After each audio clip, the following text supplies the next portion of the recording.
Hey,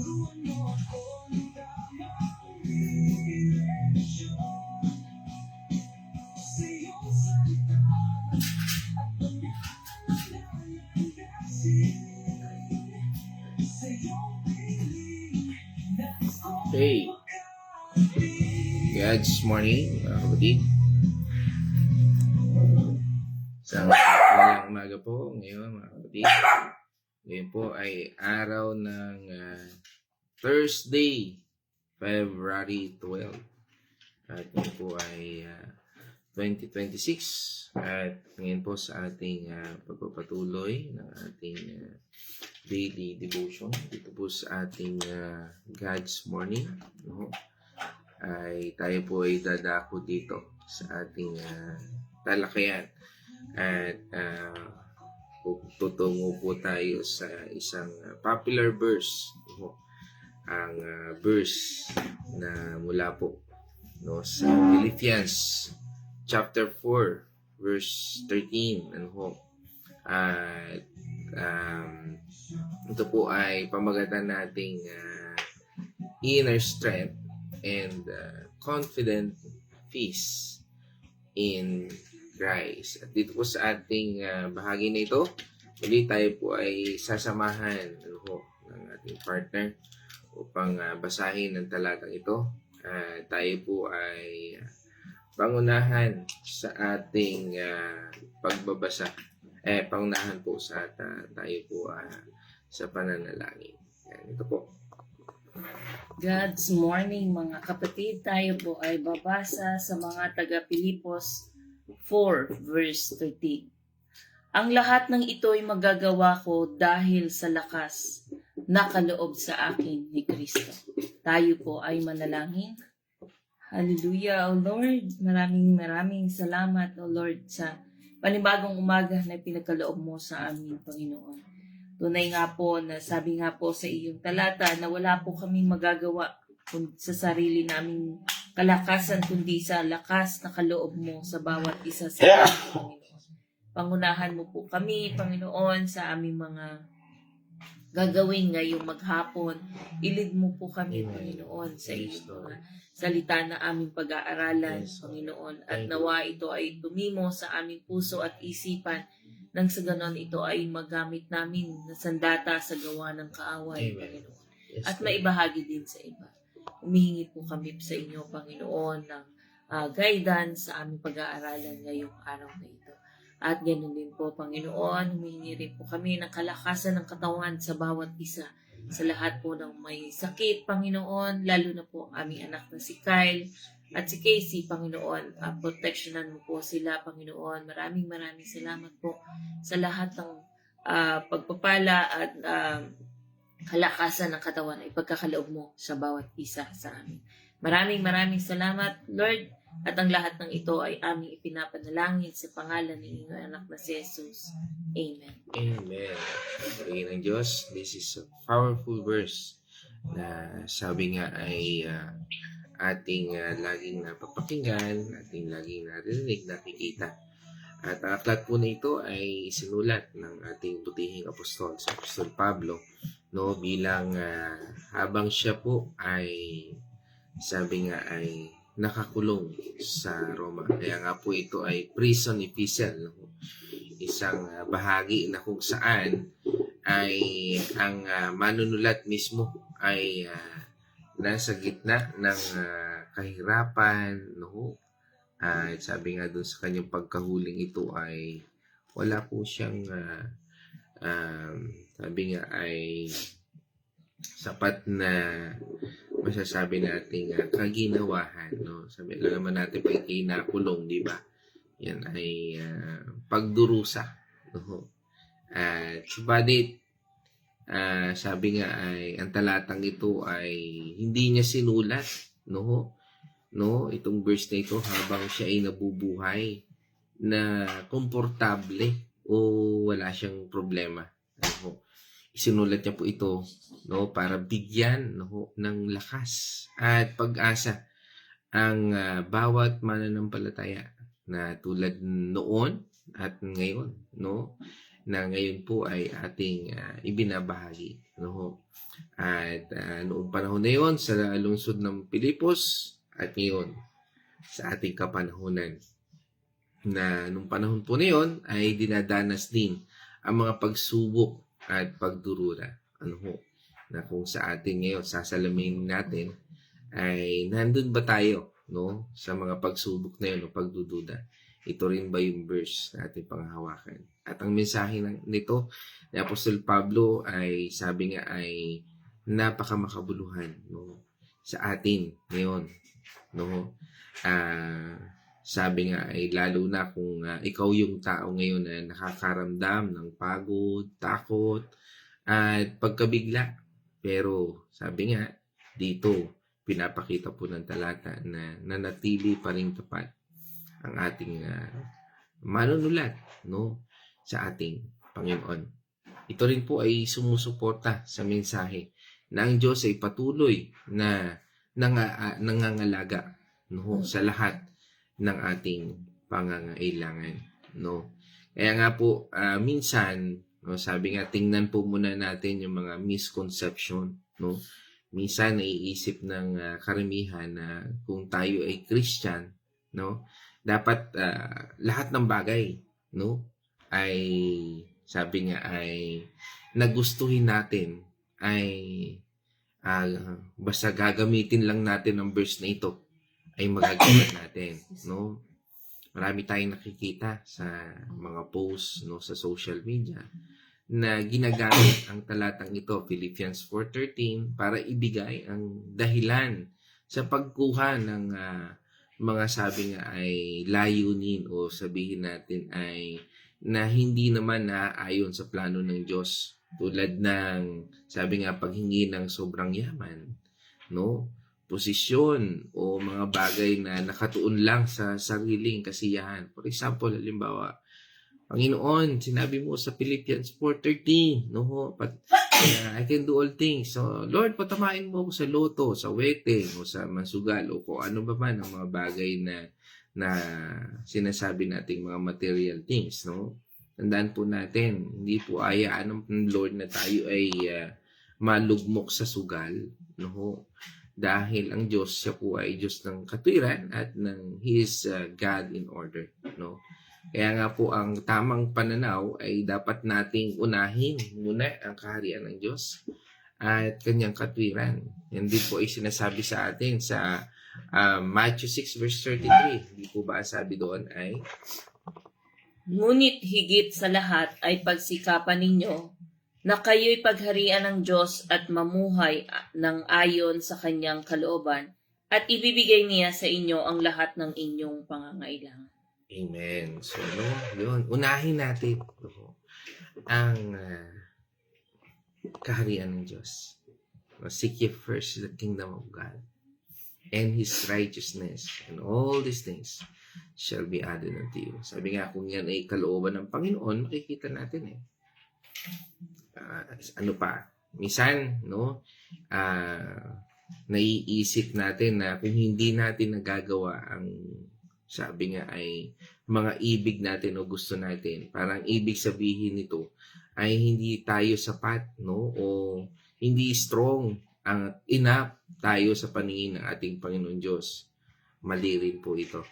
Tandaan po natin, ang verse na ito ay hindi tungkol sa pagkamit ng mga personal na hangarin, kundi ito po ay patungkol sa pagtupad ng mga tawag o panawagan ng Diyos para sa atin. Tandaan po natin, tayo po itinawag ng Diyos, no? Kaya nga yung mga circumstances, situation natin, nasa buhay natin, yan ang dahilan kung bakit ibinibigay ang salita nito. Hindi para pahirapan tayo, kundi para patatagin tayo at bigyan tayo ng lakas. Minsan hindi natin nakakamit ng mga bagay na gusto natin dahil hindi yun ang bahagi ng plano ng Diyos para sa atin. Dapat nating tandaan na ang Diyos ay may magandang plano na inihanda para sa ating lahat. Sabi nga sa atin na Isaiah chapter 55 verse 8 to 9. 8. Ang sabi ni Yahweh, ang aking kaisipay hindi ninyo kaisipan, ang inyong kaparaanan ay hindi ko kaparaanan. 9. Kung paanong ang langit ay mas mataas kaysa lupa, ang aking kaparaanan ay higit kaysa sa inyong kaparaanan. At ang aking kaisipay hindi maaabot ng inyong kaisipan. Amen. Amen. Minsan kasi akala natin tayo ang sentro ng Diyos. Sa atin siya nakasentro na sabi nga ay love na love niya tayo. Totoo yaman. Pero sabi nga po, we are called to His purpose. Kaya nga, ginagawa niya tayong pagpapala rin po sa ibang tao. Dahil nagiging pagpapala tayo, hindi dahil sa material na bagay, kundi dahil siya mismo ang naglagay sa atin sa yugtong ito. Kaya nga po, ang ating kaisipan ay hindi niya kaisipan. Ang kanyang way ay hindi natin way. Kaya nga tayo ay sumusunod ayon sa mga bagay na kaya natin at abot natin. Kahapon napag-aralan natin yung mga biyaya, di ba? No? Mga pagpapala. Pero tandaan po natin, ang pagpapalang yan ay galing sa Panginoon. No? At kung ano ang mga bagay, sabi nga, hindi niya tayo pagkukulangin. Kaya nga kung tayo ay may pagsubok, no? Minsan naiisip natin na kung ang mga tayo ay may mga pagsubok, ibig sabihin, no, minsan ito yung mga maling misconception, no? Na pag tayo ay minsan sinusubok, ibig sabihin, no, ay hindi tayo nagiging kagamit-gamit na maayos, no? O yung sa bawat lakas ng ating Panginoong Jesucristo, no? Parang minsan sinisisi pa natin, no, yung ating mga sitwasyon o yung mga pagsubok sa buhay natin, no? Hindi po yung totoo. Ang mga pagsubok ay bahagi ng buhay at minsan ito pa ang paraan para mas palakasin tayo ni God at mapalapit tayo sa Kanya. Kaya nga po ang verse na ito ay nagsasabing handang harapin ang lahat ng pagsubok. No? Hindi ibig sabihin ay wala na pong pagsubok. Ang mga pagsubok ay nagpapatibay ng ating pananampalataya at naglalahad ng mas malalim na pagtitiwala sa ating Panginoon Diyos. Sabi sa atin ng Hebreo, no, ng Hebrews 12, verse 5 hanggang 7. 5. Nalimutan na ba ninyo na ang panawagan ng Diyos sa inyo bilang mga anak niya, mga salitang nagpapalakas ng loob?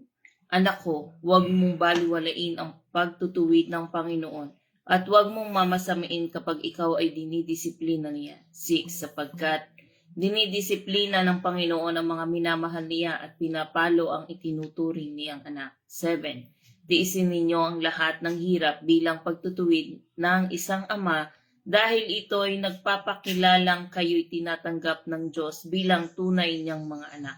Sinong anak ang hindi dinidisiplina ng kanyang ama? Amen. Napakalaking bagay, no? Na kapag tayo ngayon may pagsubok, no? You can do all things to Christ who strengthens me. Dahil kung tayo ay sinusubok ng Panginoon Diyos, ibig sabihin, tayo ay kanyang dinidisiplina.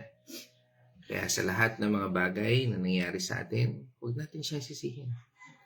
Kundi, alamin natin ang mga disiplinang ito na kailangan nating gawin. And we can do it through Him na nagbibigay sa atin ng lakas. Kaya ngayon, no, ito po yung ating pag-uusapan. Ang detalyad, ang detail ng talatang ito. What is the inner, sabi nga yung kahulugan itong ating talata ngayon, the inner strength and confident peace in Christ. No? Sabi nga po doon, and I can do all things. Okay. Hindi po ibig sabihin na pwede tayong gumawa ng lahat ng bagay na gusto natin. No? Hindi po yun ang punto doon. Ang Amplified Version ay malinaw na nagsasabi, which He has called me to do. Yun nga po yun. Katulad ng ating talakatay kahapon, hindi natin pwedeng sabihin na it's for the Lord. Kundi mula ba ito talaga sa Panginoon Diyos? it's from the Lord. Kasi kung yan ay from the Lord, bibigyan niya tayo ng kapayapaan at bibigyan niya tayo ng provision. Ibig sabihin, lahat ng ibinigay o bibigay ng ating Panginoon na gawin natin o plano ng Diyos para sa atin ay kaya natin gawin through Him, not through us. Who, sabi nga, strengthen and empowers us. Doon sa talata sabi, me. No? Ito ay sumusuporta sa mensahe ng ating kahinaan ay nagiging daan para ipakita ang dakilang lakas ng ating Panginoong Hesukristo. Ano ang key points natin sa talatang ito? O, sabi nga po, una, Christ sufficiency. Tayo nga ba ay sapat ba sa atin si Kristo? O kailangan natin ng extra effort? O kailangan natin ng extra lakas? No? Parang mahina si Lord. Parang yun ba yung ating nagiging konsepto? Pero ayon po dito sa ating talata, we need to be Christ sufficiency. No? O sapat si Kristo sa buhay natin. Kaya nga batay doon sa bahagi ng verse, I am self-sufficient in Christ's sufficiency. Ano? Hindi tayo umaasa sa sarili nating lakas. Yung kakayahan natin ay hindi mula sa atin mismo, kundi mula sa Diyos na nagbibigay ng sapat na lakas para sa lahat ng kailangan natin. Kaya nga po ito ay may kaugnayan sa mensahe na lahat ng kayamanan ng Diyos ay nakapaloob kay Kristo. No, siya po ang kumpleto at sapat na pinagmulan ng lahat ng ating pangangailangan. Diba? Sabi nga po sa Colossians chapter 2 verse 9 hanggang 10. Sapagkat likas kay Kristo ang buong pagka-Diyos kahit na siya'y nagkatawang tao. 10. Kaya't kayong ganap na sa pamamagitan ng inyong pakikipag-isa sa Kanya ay siyang nakakasakop sa lahat ng kapangyarihan at pamamahala. Amen. Siya daw po ay sapat. Kaya nga po ang theology ay nagsasabi na si Kristo ang siyang kumpleto at sapat na pinagmulan ng lahat ng pangangailangan. Hindi kailangan nating ng ibang bagay para makapagpatupad ng kanyang plano. Kaya nga po ang mensaheng ito ay binibigyan diin at nagsasabi na tayo ay kumpleto sa pamamagitan ni Kristo dahil lahat ng kayamanan ng Diyos Ama at Diyos Anak ay nakapaloob mismo sa Kanya bilang isang tao. Kaya nga, sabi rin po sa 2 Corinthians chapter 12 verse 9.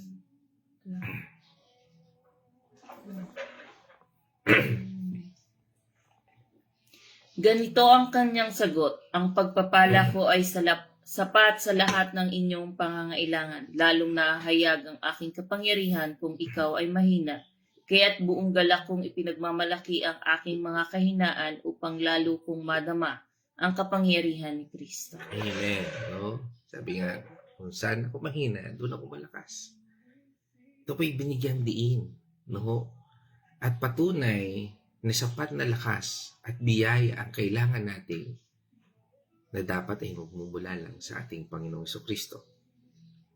Kaya nga kung tayo ay nadi-disappoint sa mga bagay, gamitin natin ang disappointment na yan, at tingin natin ang lakas sa ating Panginoon. Kung tayo ay nangihina dahil sa karamdaman, gamitin natin ang kahinaan na yan upang pagalingin tayo ng Panginoong Diyos na siyang magbigay sa atin ng lakas, na magbigay sa atin ng katwiran. Kagabi po sa aming Bible study, ilan po sa aming mga kasama ay talagang kahit inuubo, kahit na nilalagnan, ay nasa presensya ng Bible study. At nakakagalak po, na katulad po ng ating tinatalakay ngayon, ay pinili nila sa presensya ng Panginoon. Kaya ako po'y naniniwala na kung atin pong nagagawa ang mga bagay na yun, ito po yung sinasabi ng Panginoon. That He can give us strength. Hindi ang rason sa buhay natin, kundi ang rason na siyang nagbigay ng buhay sa atin. Kaya one of the key is we need to be ready for anything and equal to anything. Ulitin ko po, we need to be ready for anything and equal to anything. Base po sa linya na I am ready for anything and equal to anything through Him. Yan din po yun. Kaya yan po yung isa sa mga key points natin sa talatang ito. Hindi ibig sabihin na wala ng problema o pagsubok. Pero alam nating mayroon tayong sabi nga ay mayroon tayong kapangyarihan na kasama natin, no, para harapin ang lahat ng iyon. Sino po yon? Ang ating Panginoong Jesucristo. Kaya nga po ayon sa mga pag-aaral, ito ay hindi tungkol sa pagiging perpekto o walang kamalian. Hindi tungkol sa pagkakaroon ng lakas na ibinibigay ng ating Panginoong Jesucristo para harapin ang anumang hamon na ibibigay niya sa atin. Sabi po sa atin ng Ephesians chapter 6 verse 10, Bilang pagwawakas, magpakatibay kayo sa kalakasang galing sa Panginoon at sa kanyang dakilang kapangyarihan. Amen. Talo na rin tayo sa verse 13. Kaya't isuot ninyo ang kasuotang pandigma na mula sa Diyos, sa gayon makakalaban kayo kapag dumating ang masamang araw na sumalakay ang kaaway upang pagkatapos ng labanan ay matatag pa rin kayong nakatayo. Amen. Oo. Yan po yun. Yan. Boots of Gospel, Helmet of Salvation, Breastplate of Truth, no, Shield of Faith, no? Yan. The word of the word of sword, di ba? Yan po yun. At yan ang magpapatatag sa atin. Babalik ulit tayo sa salita ng Panginoon Diyos. Kaya nga po napakahalaga na lagi po tayong tumutuon sa salita ng Panginoon Diyos. Ito ay sumasang-ayon sa mensahe na tayong mga Kristiyano ay dapat na magpatibay sa Diyos at sa lakas ng kanyang kapangyarihan.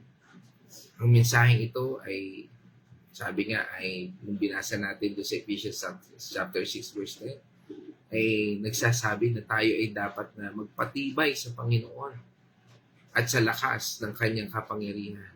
Dahil sa kanya lamang tayo makakakuha ng tunay na lakas.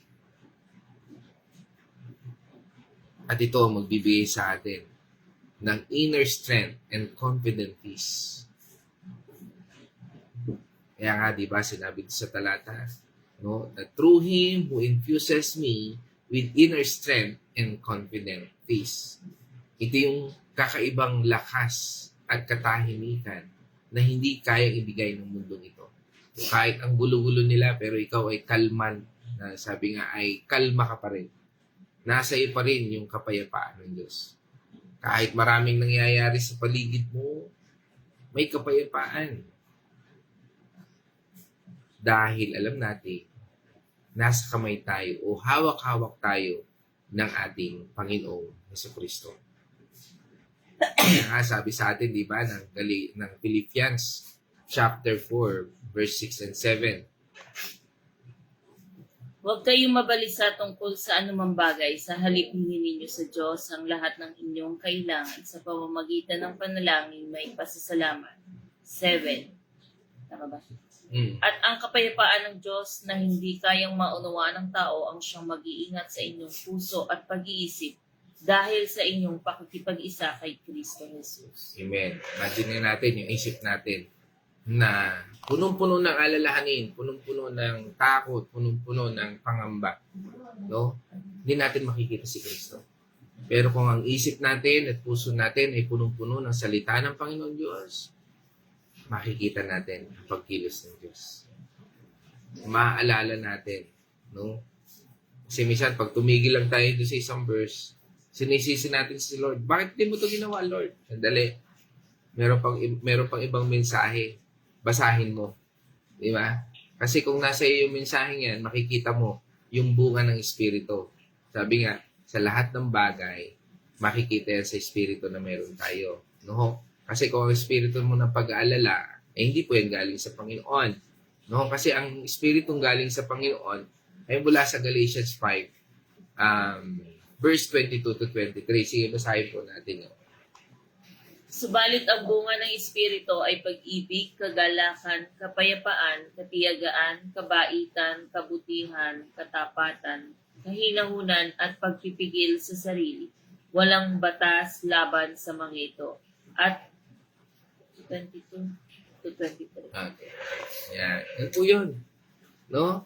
Kaya nga po, ito ay tinatawag na kapayapaan na hindi maipaliwanag ng isip. No?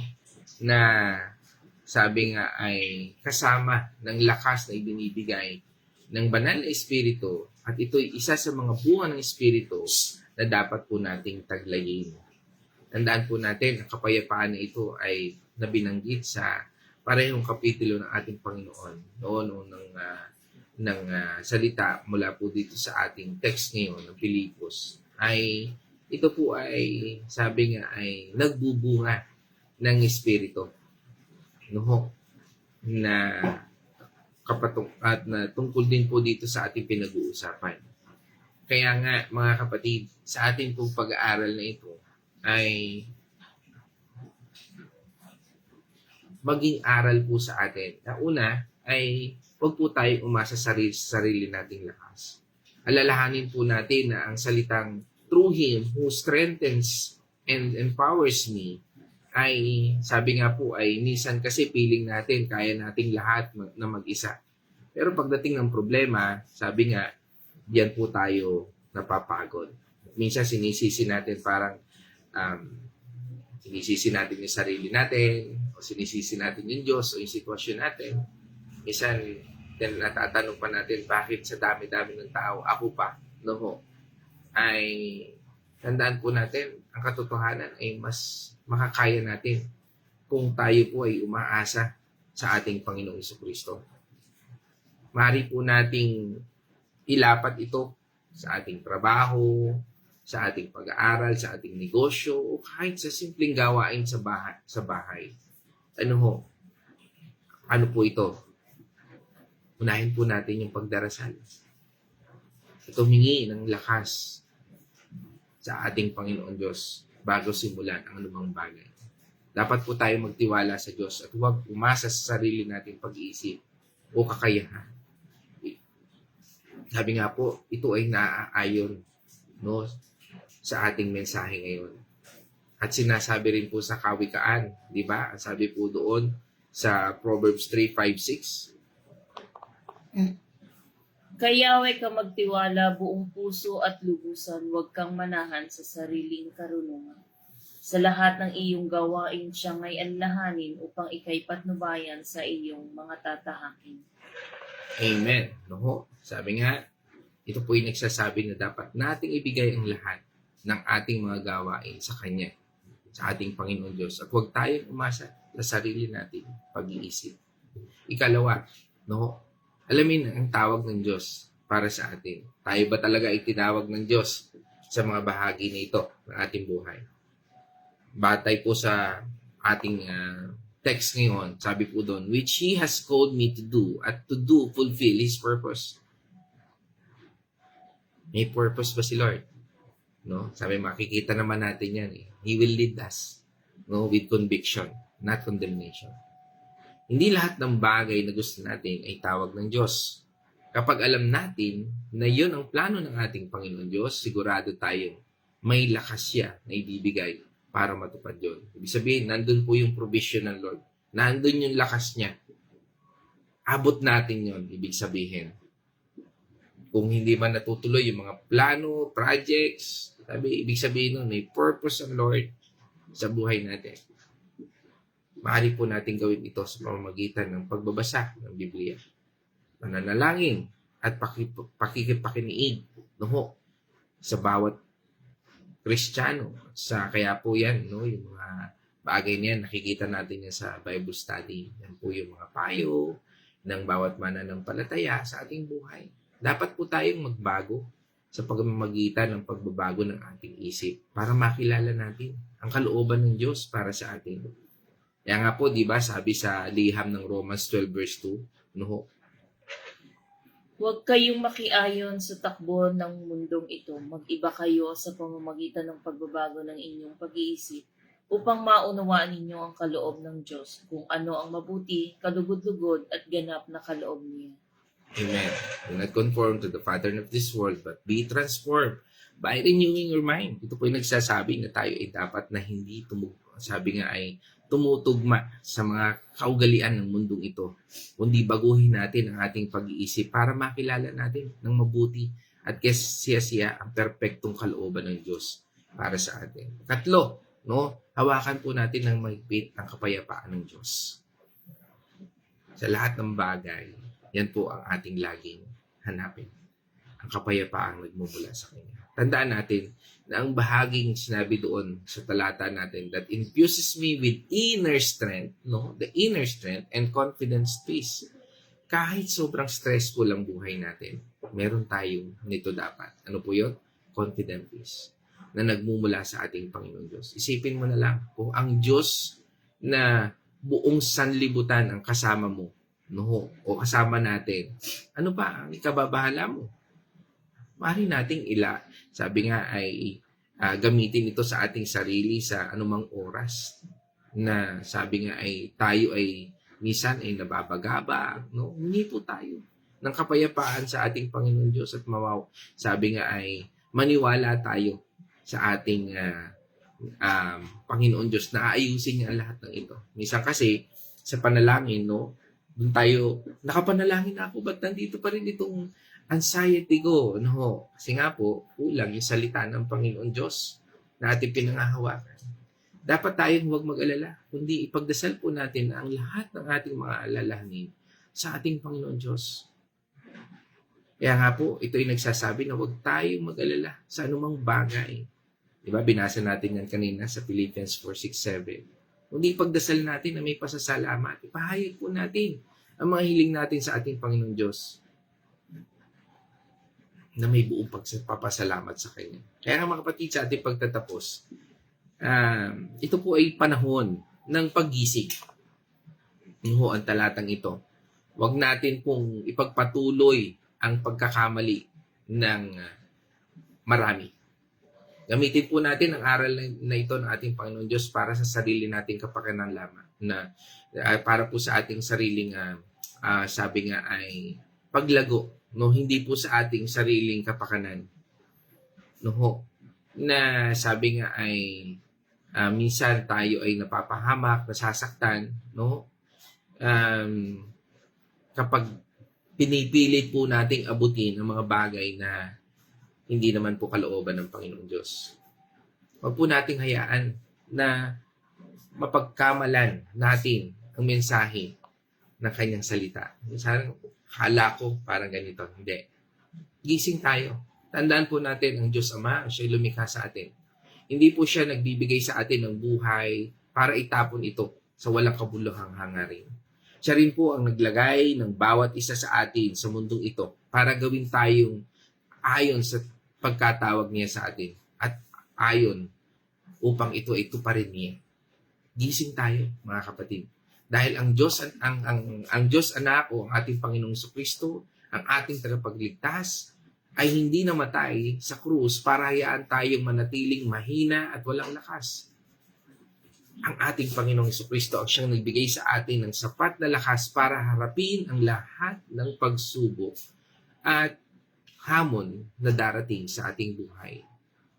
Gising, mga kapatid, dahil ang banal na Espiritu ay kasama natin.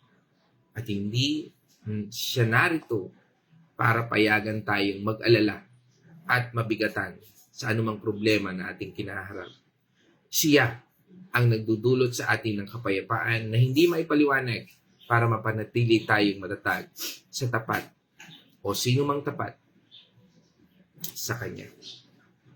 Tandaan po natin, hindi tayo nilikha para umasa sa sariling lakas. Ito, natutunan natin.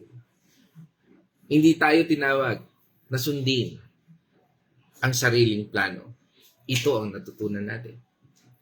Hindi ito o hindi tayo pinili para mabigatan ng mga alalahanin.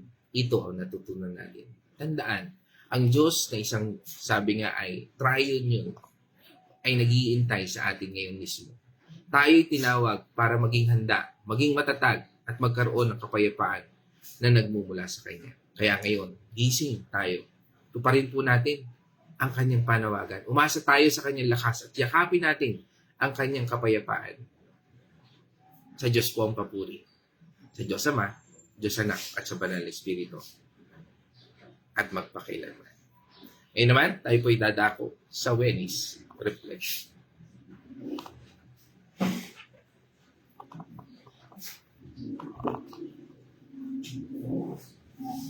God's morning mga kapatid. Tunay nga pong sa ating napag-aralan ay wala tayong magagawa kundi sa lakas ng ating Panginoon. Walang magagawa ang sarili nating lakas, kundi sa Panginoon lang talaga nagmumula ang ating lakas. Sapagkat tayo ay nilalang ng ating Panginoon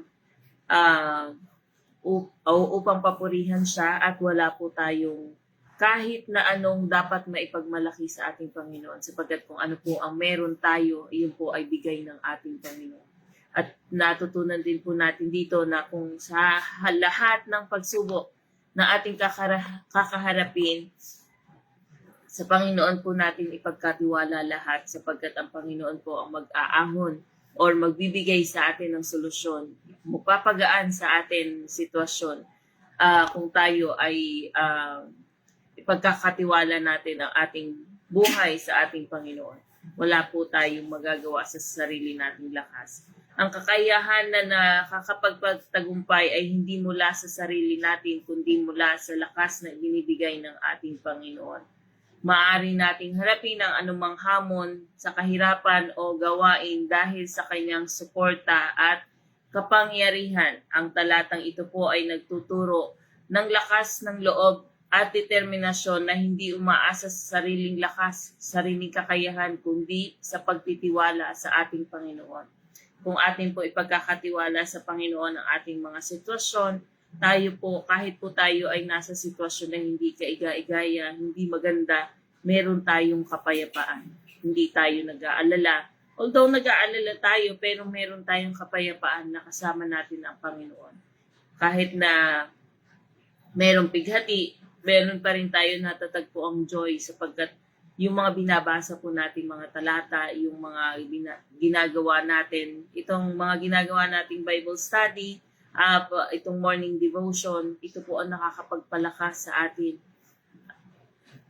Sapagkat lahat po tayong mga tao ay mahina, wala po tayong magagawang kakayahan, kung wala ang ating Panginoon. Kaya po nagmumula talaga ang ating kapayapaan at ang ating lakas sa pamamagitan lang ng ating Panginoon sa Kristo. Kaya po wag po tayong umalis sa presensya niya. Napakasarap po sa presensya ng ating Panginoon. Kung kayo po ay nagdadanas ng hindi magandang sitwasyon, subukan niyo pong umattend ng mga Bible study. Doon po malilinawan kayo. Matututo po tayo sa presensya ng ating Panginoon. Matututo tayo sa ating mga pinagdadaanan. At maibabahagi din natin yun sa iba. Magiging testimony natin sa iba. Sapagkat ang lahat po ng ating mga pinagdadaanan ay ating pinagdadaanan at napagtagumpayan na sa pamamagitan ng ating Panginoong Kristo ay magiging testimony sa iba na mayroon pinagdadaanan ng similar sa pinagdaanan mo. Kaya po, palagi tayong manahan sa presensya ng ating Panginoon, umattend sa mga gawain at magkakaroon po tayo ng kapayapaan at confident na ang Panginoon ay laging nasa tabi lang natin. So, yun lang po. Maraming salamat and God bless po sa inyong lahat. Amen. Praise God. Salamat sa iyong reflection. At ngayon naman tayo dadako dito sa ating mga comment section. Sabi nga po, mula po sa Villa Escudero, batiin po natin ang pamilya ng Patual family. Yan, sa panguna po ni Nay Winnie at sa inyong buong pamilya, isang mapagpalang umaga po. Yan, nasundan po yan ni Nay Gloria Benaluz. At pagbati na rin natin sa ating mga kapatid dyan sa Bulacan Chaong, sila Kuya Chris at Nanay Marta. Ano ho, isang mapagpalang umaga rin po sa inyong buong pamilya, mga manugang, anak, mga apo, ano ho, at sa lahat-lahat na po. At pagbati rin po natin mula po sa Santa Rosa, Laguna, ano ho, ay kasama po natin ang aking magandang nanay, Corazon Getgano Mercado. Isang mapagpalang umaga po, ma. Yan. At pagbati natin sa aking kapatid, no, kay Caroline, no, ho, at syempre sa aking magandang anak, yan, kay Casey. At syempre sa aking mga pamangkin, kay Princess Shai, Jello, CJ, and si My Baby Sia. No? Sa mapagpalang umaga dyan sa Santa Rosa, Laguna. At yan, tungo rin po tayo sa yan, kay Nanay Josie. Isang mapagpalang umaga po sa inyo. Kasama muli natin. Yan, isang mapagpalang umaga po. At sa inyong buong pamilya at sa inyong mga buong angkan. Isang mapagpalang umaga po. At ngayon kasama rin po natin from Alamada, Cotabato. Kasama po natin ang aking magandang pinsan at pagbati natin sa buong Chua family. At syempre, yan, kay Kuya Ruel at syempre sa buong Getgano family dyan sa Alamada. Ano, Tan family, yan, mga kamag-anak po namin dyan. Ano ho, yan sa Alamada. Syempre, kay Uncle Sid at kay Mamang Dining, yan, sa lahat-lahat po na nandyan. Sa mapagpalang umaga po.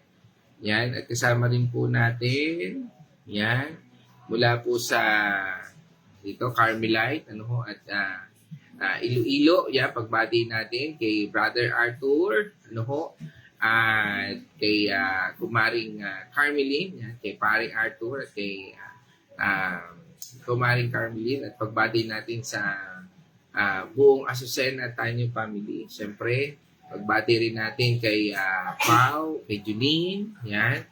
At siyempre sa aking mga inaanak, kay Tyron at kay Janessa, isang mapagpalang umaga sa ating lahat dyan. At yan, ito, sabi niya, kagalingan daw ng sakit ni Micaela mula po kay Nailini. Jesus name, no?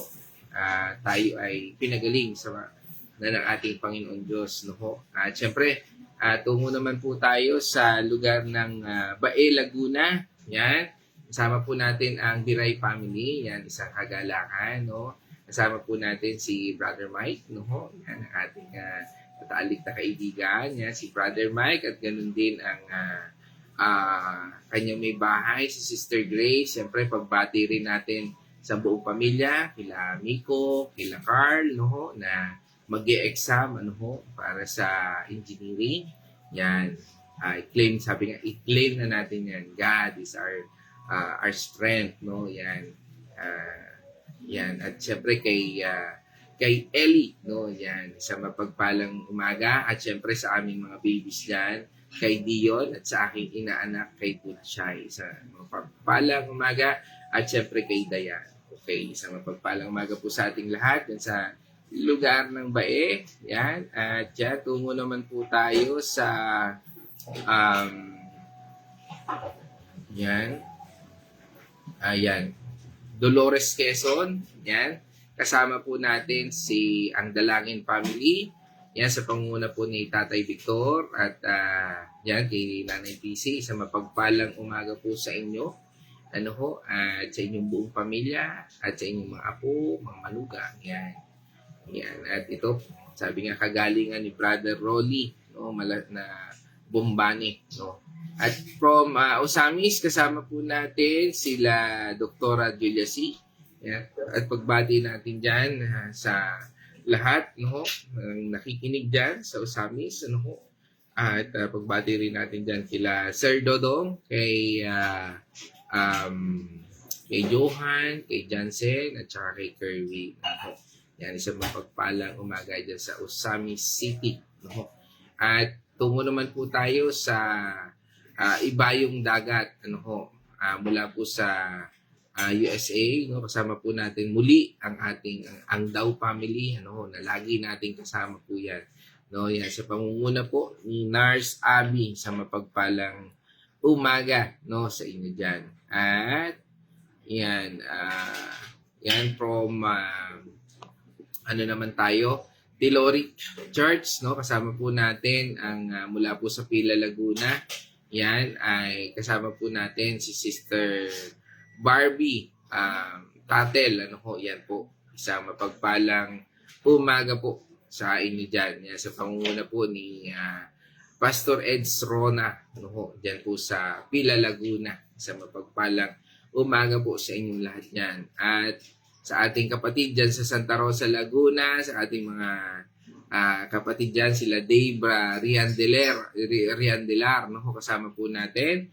At syempre kasama na rin dyan sila Kuya Rick, ano ho, Ramos, ano ho, isang mapagpalang umaga po. At ingat po sa ating mga gawain, ano ho, diyan sa ating pagkukumpuni, ano ho, kung saan man tayo ngayon naka-assign, ano ho, para tayo ay kumilos, no? Yan. At yan, sino pa?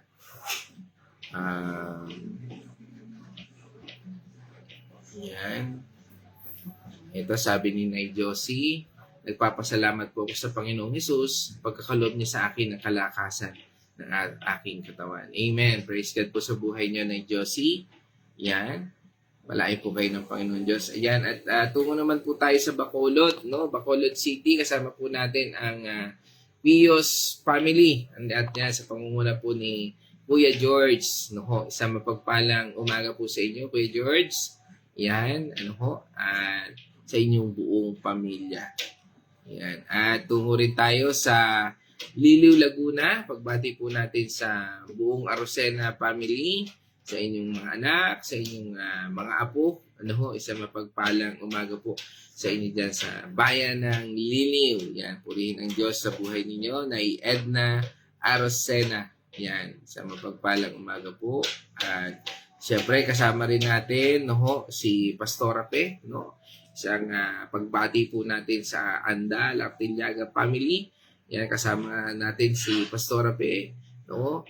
At pagbati natin kay Malu, kay Michelle, kay Abby, sa inyong mga apo, ano, at sa lahat-lahat po diyan, ano ho. At ganun din sa kay Mark, ano ho. Yan, isang mapagpalang umaga po sa inyo. At ngayon, kasama rin po natin yan. Kanina nabanggit ko po si Kuya Rica Ramos. No? Kasama rin po natin yan sa Santa Rosa, Laguna. At ang Nunoso family. No? Yan.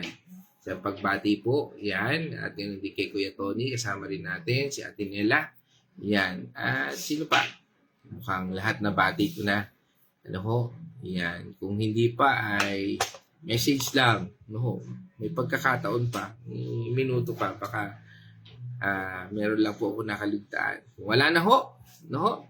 Ay dito po tayo nagtatapos, mga kapatid. At nawa tayo po ay napagpala ng salitang ito, at nawa tayo po ay natuto, no? Ayon sa paggamit ng salita, lalo na po ang talatang ito na ating napag-aralan ng naging devotion natin, ano po. At sa ating pag-aaral na ito ay sa Diyos po ang kapurihan, at patuloy po tayo, no, na pagpalain ng Diyos, no. Kanina nakita ko si Sister Babes, no, kaya pagbati rin natin sa Rian Sares family. Madami siyang message, no? Pero bakit wala dito sa aking dito sa okay. Baka yun dito sa wala, hindi ko nakita dito, pero sabi nga marami minsan. Anyway, so mga kapatid, yan, isang pagbati rin sa Rian Sares family kay Sister Babes, bagamat hindi ko nakikita yung comment dito, hindi natin alam kung ano ng Facebook, pero ganun pa man, sa pagbati natin at sa kanyang pag-undergo ng examination, no, sa kanyang health, no, nawa ito ay sabi nga, with full confidence na kasama natin ang Panginoon Diyos ay kikilos sa ating kapatid na ito. Amen. So tayo po ay magtatapos na, at tayo po ay manalangin. O maraming Diyos na makapangyarihan, kami po ay nagpapasalamat sa yugtong ito at sa aming natutunan patungkol po dito sa Philippians 4 verse 13, Lord, na siyang nagbibigay at ng mensahe ayon po dito sa inner strength and confident peace in Christ, Lord. Tunay, Panginoon, na ang pangalan ng aming Panginoon Jesus ang siyang pinagmula ng lahat ng lakas. At sa Kanya, ang lahat po ng bagay ay naiuugnay. Kaya, Panginoon, kami po ay nagpapasalamat sa lakas na ito na patuloy mong ninanais naming tunguan at ninanais mo sa amin na aming lakaran. Kami po ay nagpapasalamat sa iyong paggabay sa bawat isa sa amin. We acknowledge, Lord, na ikaw yung guro na siyang nagturo sa amin sa pamamagitan ng iyong banal na Espiritu. At sa pamamagitan nito, Panginoon, ay dalangin po namin na magbigay ito ng kaunawaan, pag-asa at pagbabago sa bawat isa sa amin. Kaya, Panginoon, kami po ay nagpapasalamat at nagpupuri sa iyong pangalan, our Abba Father, Lord Jesus Christ, and the Holy Spirit, Lord. Salamat po, Panginoon. Kayo po ang aming sandigan, Lord. At sa itong ito, nais ko din po ipanalangin ang mga may karamdaman, especially kay Sister Babes, na ngayon po ay mag-undergo ng examination, Lord. At sa hospital, Lord. Dalangin po namin, Panginoon, ang iyong patuloy na patnubay at tunay, Panginoon, na ikaw ang nagpapagaling. Gamitin mo po ang mga instrumento, mga doktor, mga nurse, Lord, na gagamitin mo sa buhay ng aking kapatid na ito, aming kapatid na ito, upang siya po ay mapalakas mo. At ganoon din kay Brother Rolly at sa lahat ng mga kapatid namin na may karamdaman. Patuloy namin idinadalangin, Lord, especially rin ang aking anak na si Kyle, Lord, na may sakit, Lord. Dalangin po namin ang kalakasan na nagmumula sa iyo at patuloy po namin, Panginoong, dalangin na bigyan mo kami ng lakas ng pangunawa sa lahat ng bahagi na ito ng aming mga kinaharap. At dalangin din po namin, Panginoon, ang patuloy mong pagpapala sa lahat sa bawat paglalakbay, O Lord. At ganun din po aming mga kapatid na patuloy na nagmamaneho, especially si Sister Grace, sila Brother Mike, O Lord, si Pastor Ed, So Lord, at ang lahat, Panginoon, ang naglalakbay. No po, ay dalangin po namin, Panginoon, ang patuloy mong pag-iingat. Patuloy niyo po kami, Panginoong, gabayan sa lahat ng ito at patuloy, Panginoon, na makita, Panginoon, ang iyong patnubay at gabay sa bawat isa sa amin.